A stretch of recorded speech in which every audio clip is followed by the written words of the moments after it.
വിദ്യാർത്ഥികളെ തല്ലിച്ചതയ്ക്കുകയും അവർക്ക് നേരെ പെല്ലറ്റ് ആക്രമണം നടത്തുകയും ചെയ്ത പോലീസ് സേനയ്ക്കെതിരെ നടപടി വേണമെന്ന ആവശ്യത്തിൽ ഉറച്ചു നിൽക്കുകയാണ് രാഹുൽ ഗാന്ധിയും പ്രതിപക്ഷ പാർട്ടികളും. ഈ രീതിയിലുള്ള മർദ്ദനത്തിന്റെ ധാർമ്മിക ഉത്തരവാദിത്വം ആഭ്യന്തരമന്ത്രി അമിത്ഷായ്ക്കാണ്. അതുകൊണ്ട് തന്നെ അമിത്ഷായെ കൊണ്ട് ഈ വിഷയത്തിൽ മറുപടി പറയിക്കുമെന്ന് ഉറക്കെ പ്രഖ്യാപിക്കുന്നുണ്ട് പ്രതിപക്ഷ പാർട്ടികൾ. ധർമ്മേന്ദ്ര പ്രധാനെ പുറത്താക്കി കഴിഞ്ഞതിന് പിന്നാലെ പെല്ലറ്റ് ആക്രമണം നയിച്ചവർക്കെതിരെ നടപടി വേണമെന്നാണ് കോൺഗ്രസ് ആവശ്യപ്പെടുന്നത്. അമിത്ഷായെ കൊണ്ട് മാപ്പ് പറയിക്കുമെന്നും കുറ്റക്കാർക്കെതിരെ നടപടിയെടുക്കുമെന്നും ഉറപ്പിക്കുന്നുണ്ട് കോൺഗ്രസ് പാർട്ടി.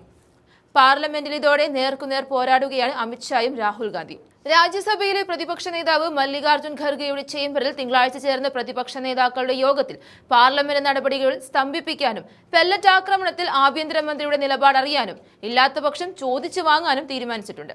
നീറ്റ് വിഷയവുമായി ബന്ധപ്പെട്ട് പാർലമെന്റിലേക്ക് മാർച്ച് ചെയ്ത പ്രതിഷേധക്കാർക്കെതിരെ സുരക്ഷാ സേന സ്വീകരിച്ച നടപടികൾ കടുത്ത വിമർശനത്തിന് നേരത്തെ ഇടയാക്കിയിരുന്നു. പല വിദ്യാർത്ഥികൾക്ക് നേരെയും പെല്ലറ്റ് ഗണ്ണുകൾ ഉപയോഗിച്ചാണ് നേരിട്ടിരിക്കുന്നത്. സമരം കലുഷിതമായ വേളയിൽ തന്നെ ലോക്സഭയിലെ പ്രതിപക്ഷ നേതാവ് രാഹുൽ ഗാന്ധി വിദ്യാർത്ഥി പ്രതിഷേധക്കാർക്ക് നേരെ ഉണ്ടായ ക്രൂരമായ ആക്രമണത്തിന് ഉത്തരവാദികളെ കണ്ടെത്തണമെന്നാവശ്യപ്പെട്ട് ആഭ്യന്തരമന്ത്രിക്ക് കത്തയച്ചിരുന്നു. അമിത്ഷായെ ഈ വിഷയത്തിൽ പ്രതിപക്ഷം പൂട്ടുമെന്നതിന്റെ ആദ്യ സൂചനയാണ് ആ കത്ത്. പാർലമെന്റിലെ ലക്ഷ്യം അമിത്ഷായാണെന്ന് പറയാതെ പറയുന്നുണ്ട് രാഹുൽ ഗാന്ധി. നമ്മുടെ വിദ്യാർത്ഥികൾ നീതിയുക്തവും ഉത്തരവാദിത്വമുള്ളതുമായ ഒരു വിദ്യാഭ്യാസ സമ്പ്രദായമാണ് ആവശ്യപ്പെട്ടത്. അവരുടെ ആവശ്യങ്ങൾ കേൾക്കുന്നതിന് പകരം മാരകായുധങ്ങളും കണ്ണീർവാതകവും ഉൾപ്പെടെയുള്ള ബലപ്രയോഗത്തിലൂടെ സുരക്ഷാ സേന അവരെ ആക്രമിക്കുകയാണ് ഉണ്ടായത്.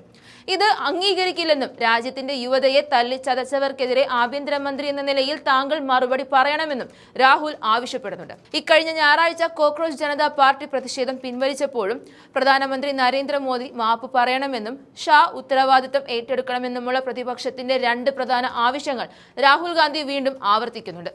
അക്രമത്തിൽ നൂറുകണക്കിന് ആളുകൾക്ക് ഗുരുതരമായി പരിക്കേറ്റിട്ടുണ്ട്. വിദ്യാർത്ഥിനികളെ പോലീസുകാർ ആക്രമിച്ചും പ്രത്യേകിച്ചും മാരകമായ പെല്ലറ്റ് ഗണ്ണുകളുടെ ഉപയോഗമാണ് വിദ്യാർത്ഥികൾക്ക് നേരെ അഴിച്ചുവിട്ടത്. പെല്ലറ്റ് ഗണ്ണുകൾ ഉപയോഗിക്കുന്നതിനും പ്രതിഷേധക്കാരെ മർദ്ദിക്കാൻ സിവിൽ വേഷത്തിലുള്ള ഉദ്യോഗസ്ഥരെ വിന്യസിച്ചതിനും പിന്നിൽ നിങ്ങളുടെ മൗന സമ്മതമുണ്ടായിരുന്നോ എന്നുമാണ് രാഹുൽ ഗാന്ധി ചോദിച്ചത്. പെല്ലറ്റ് ഗൺ ആക്രമണത്തിനിരയായി കടുത്ത വേദന അനുഭവിച്ചുകൊണ്ടിരിക്കുന്ന സാഹിൽ ലോച്ചപ്പ് എന്ന 19-കാരനെ കണ്ട കാര്യം കത്തിലൂടെ അമിത്ഷായെ ഓർമ്മിപ്പിച്ച് രാഹുൽ ഗാന്ധി ആ 19-കാരന്റെ ഒരു കണ്ണിന്റെ കാഴ്ച നഷ്ടപ്പെട്ടുവെന്നും ചൂണ്ടിക്കാണിച്ചിട്ടുണ്ട്. ആ യുവാവിന്റെ കാഴ്ച നഷ്ടപ്പെടുന്ന സ്ഥിതി ഉണ്ടായാൽ ആഭ്യന്തരമന്ത്രി അതിന് മറുപടി പറയണമെന്ന് കൂടി ഓർമ്മിപ്പിക്കുന്നുണ്ട് പ്രതിപക്ഷ നേതാവ്. ഏത് ജനാധിപത്യ സംവിധാനത്തിലും സമാധാനപരമായ പ്രതിഷേധം അത്യാവശ്യമാണെന്നും പ്രതിഷേധക്കാരെ സംരക്ഷിക്കുകയും ചർച്ചകളിലൂടെ അവരുടെ ആശങ്കകൾ പരിഹരിക്കുക എന്നതാണ് മികച്ച സർക്കാരുകൾ ചെയ്തു വന്നിട്ടുള്ളത്. എന്നാൽ ഇന്ത്യയിൽ പ്രതിഷേധക്കാരെ തല്ലി ഓടിക്കുന്ന സമീപനമാണ് കേന്ദ്ര സർക്കാരിൽ നിന്നും ഉണ്ടാകുന്നതെന്നും അദ്ദേഹം ചൂണ്ടിക്കാട്ടിയിട്ടുണ്ട്. ഡൽഹിയിലെ വിദ്യാർത്ഥി പ്രക്ഷോഭത്തിനിടയിൽ മാരകായുധങ്ങൾ ഉപയോഗിച്ചതിനെ കുറിച്ച് ചർച്ച ചെയ്യണമെന്നാവശ്യപ്പെട്ട് കോൺഗ്രസ്, TMC, CPIM തുടങ്ങിയ ചില പ്രതിപക്ഷ പാർട്ടികൾ റൂൾ 267 പ്രകാരം അടിയന്തര പ്രമേയത്തിന് നോട്ടീസ് നൽകിയിരുന്നു. പാർലമെന്റിൽ അടിയന്തര ചർച്ചയ്ക്കുള്ള നടപടിക്രമങ്ങളാണ് റൂൾ 267 ഉൾപ്പെടുത്തിയിരിക്കുന്നത്.